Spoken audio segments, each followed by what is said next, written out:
वो आते अभी नहीं ज़्यादा। बजट पर मांग संख्या 3940 पर बोलने का मौका दिया, उसके लिए धन्यवाद।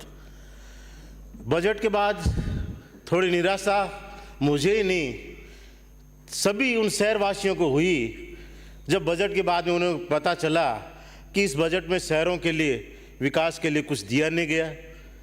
हर बजट के बाद में उम्मीद रहती थी कि इस बार 5 करोड़ सड़कों के मिलेंगे, 7 करोड़ मिलेंगे, 10 करोड़ मिलेंगे। जब पिछली बार 10-10 करोड़ नगर निकायों को सड़कों के लिए दिए, पर इस बार जब कुछ भी नहीं मिला तो तमाम उन शहरवासियों को निराशा हुई कि इन आने वाले 1 साल में बहुत से उम्मीदें थी लोगों की कि हमारे वार्डों की सड़कें बनाएंगी, हमारे मुख्य मार्ग बनेंगे।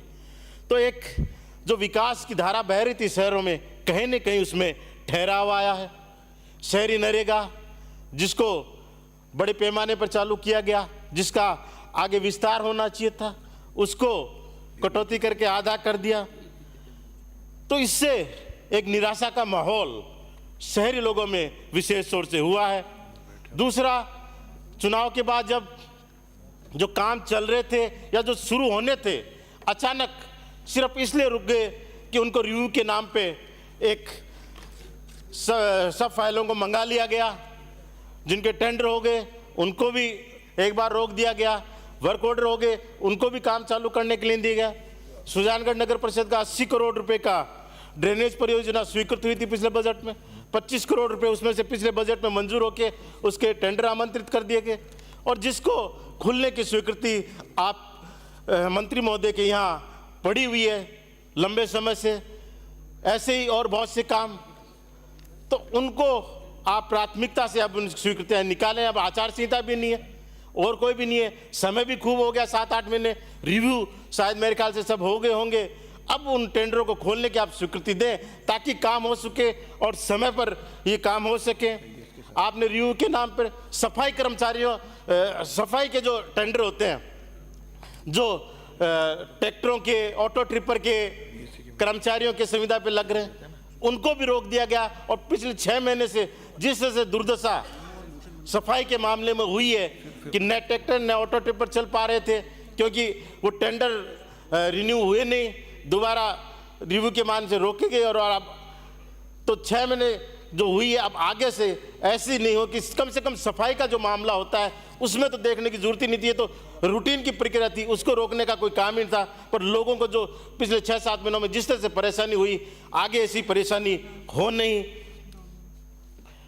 नगर परिषदों, नगर पालिकाओं में स्टाफ की कमी, कुछ एक कारण तो ये भी हो गया कि जो नगर पालिकाएँ बहुत सारी नई बनी हैं अभी और उनमें भी स्टाफ लग गया, उस वजह से जो कमी हुई है उसकी पूर्ति के लिए अब जरूरी है कि इनकी भर्ती यथाशीघ्र किए जाए। पूर्व में भी कई माननीय सदस्यों ने कहा कि एक बाबू से नगर पालिका चल रही है, लगभग सब जगह यही है कि सब जगह स्टाफ आधा हो गया और तोड़ के उन जगह भेज दिया गया जो नई नगर पालिकाएँ बनी है। तो इसलिए जब तक एक स्टाफ नया नहीं लगेगा, विशेष तौर से ईओ और आयुक्त, वो उनकी भर्ती नहीं होगी, तब तक सुचारू रूप से जो प्रक्रिया है वो नहीं हो पाएगी। इसलिए ज़रूरी है कि इस भर्ती प्रक्रिया को जल्द से जल्द पूरा किया जाए। इसके अतिरिक्त नगर परिषद सुजानगढ़ की 1-2 मांगे हैं जिसकी अपेक्षा वहाँ के लोग कर रहे हैं। चाहे एक ऑडिटोरियम की लंबे समय से मांग थी, अगर आने वाले समय में वो स्वीकृत हो जाती है तो वहाँ के लोगों को बड़ा लाभ होगा। इसके अलावा बहुत सी बातें पूर्व माननीय सदस्यों ने की, जिसमें सफाई कर्मियों की भर्ती में वाल्मीकि समाज को प्राथमिकता देने की बात थी। तो वास्तव में मेरे ख्याल से जितने भी यहाँ 200 आदमी बैठे हैं, सबकी एक ही मंशा है कि इसमें वाल्मीकि समाज को प्राथमिकता मिले।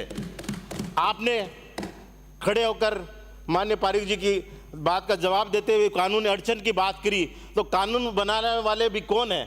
या तो संसद बनाती है या विधानसभा कानून बनाती है। विधानसभा में अपन लोग बैठे हैं सारे, कौन मना कर रहा है आपको कानून बदलने में? आप बिल लाओ, पास कराओ, जो भी अड़चन है उस अड़चन को दूर करो। और ये जो भर्ती हो रही है उस भर्ती में चाहे 20,000 की करो, 25,000 की, 30,000 की, जितनी भी 30,000 की भर्ती निकाली उसमें करो, उसमें 100% वाल्मीकि समाज को आप शामिल करने का उसमें प्रावधान रखो, तभी सफाई व्यवस्था समय पर हो पाएगी, तभी जो ये व्यवस्था है सुधार पाएगी। दूसरा आदमी ये काम कर नहीं पाएगा। पहले से भी लगे हुए हैं लोग, वो सिर्फ और सिर्फ बाबू का काम करते हैं, ऑफिस में काम करते हैं, और कोई ईओ आयुक्त अगर कोशिश करता है उनको काम करवाने की, भिजवाने की, तो वो ऑफिस में भी काम नहीं होता, साइड पे भी काम नहीं करते हैं, और वो एक दूसरा क्या करते हैं, वाल्मीकि समाज के किसी लड़के को पकड़ लेते हैं, उससे काम करवा लेते हैं और शाम को 100-200 रुपए दे के विदा कर देते हैं। महीने में 10-15 दिन उससे काम करा लेते हैं और बाकी पूरा पैसा होता है।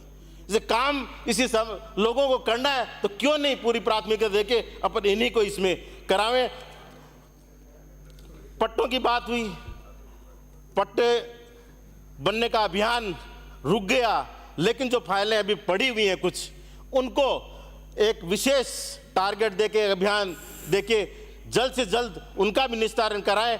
अगर वो डिस्पोजल कराएं, बनती है तो ठीक है, नहीं उनको डंप करें, ताकि जो लोगों के फाइलें पड़ी हैं उनका एक निस्तारण हो जाए। लंबे समय से वो रुकी पड़ी है। एक जो सड़कें ये तोड़ते हैं टेलीफोन वाले या फाइबर केबल वाले, तो वो केबल मैं तोड़ के उसके मुआवजा नगर पालिका को या तो 1 फुट का कट के पैसे दे देते हैं, कई जगह सभापति महोदय पैसे देते हैं, जबकि वो सड़क मेरा एक बार कट लग जाता है तो पूरी डैमेज हो जाती है, 39 और 40 बार बाद में बोलने का जो रिपेयर जब तक नहीं होती। अवसर दिया उसके लिए बहुत बहुत आभार।